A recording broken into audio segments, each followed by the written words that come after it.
Hello everyone, কেমন আছেন সবাই?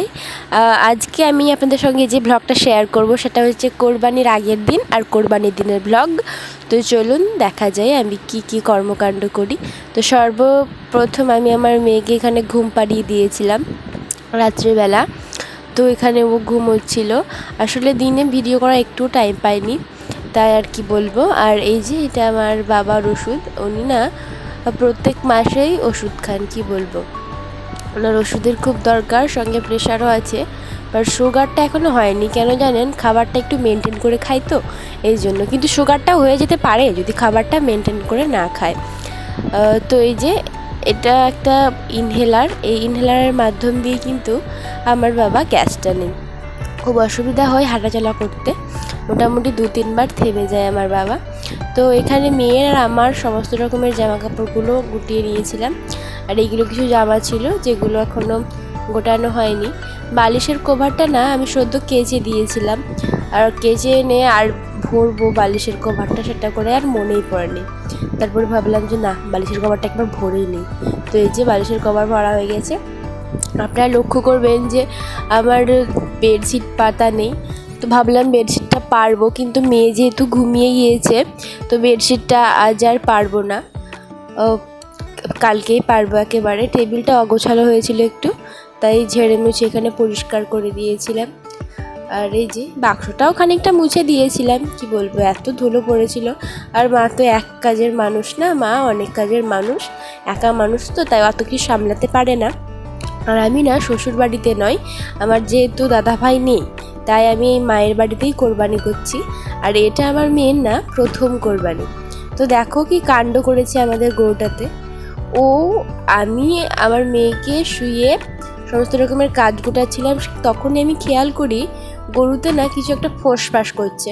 আমি কাছে আসতেই দেখি আমাদের যে সদ্য চাল কুটে এনেছে, ওই চাল কোটাগুলোকে টেনে টেনে নিয়ে গিয়ে কিভাবে গরুটা মুখ দিয়ে টানছে, কি বলবো, সে এক বিভৎস কাহিনী।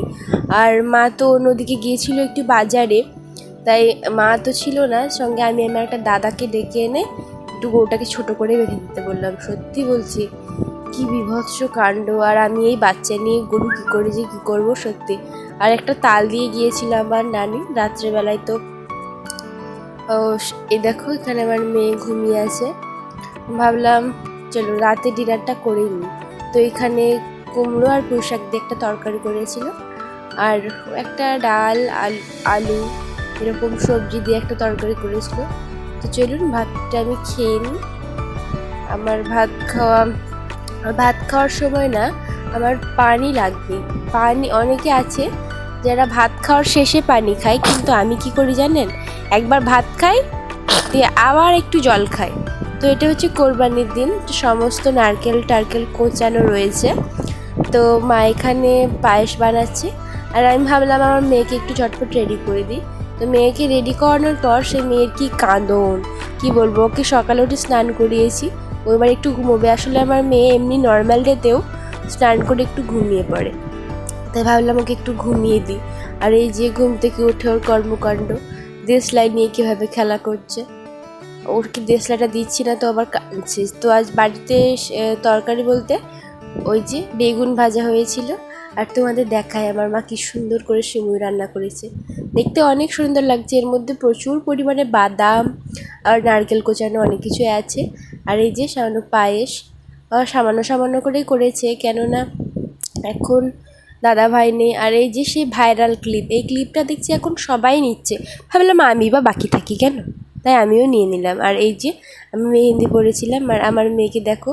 আর সবাই বলছিল নূপুর নিতে, কিন্তু আমি নূপুর নিইনি, দমদমায় নিয়েছিলাম। আর এই যে আমি বাড়ি যাচ্ছিলাম, শ্বশুরমশাই আমাকে আনতে এসেছিল। তো বাড়ি যাওয়ার পথের দৃশ্যটা, মানে যেদিক দিয়ে যাব মেন রাস্তা, সেখানে অনেক ভিড় ছিল, তাই আমরা রাস্তাটা শর্টকাটে এসেছি। আর এই যে একটা রাস্তা, আমাদের এখানে একটা জায়গা আছে ভাংলা বলে নাম, ওখানে কী যে পরিমাণ ভিড় হয় তোমাদের কি বলবো। তোমরা যদি কখনো কেউ এসে থাকো বা এসেছো, তাহলে তোমরা নিশ্চয় জানো যে কতটা পরিমাণে এখানে ভিড় হয়। ছোট বাচ্চা নিয়ে সত্যি তোমরা কেউ এই ভাংলা বন নামক জায়গাটা ঘুরতে যাবে না, আমার একেবারে হাম্বেল রিকোয়েস্ট। Bye bye.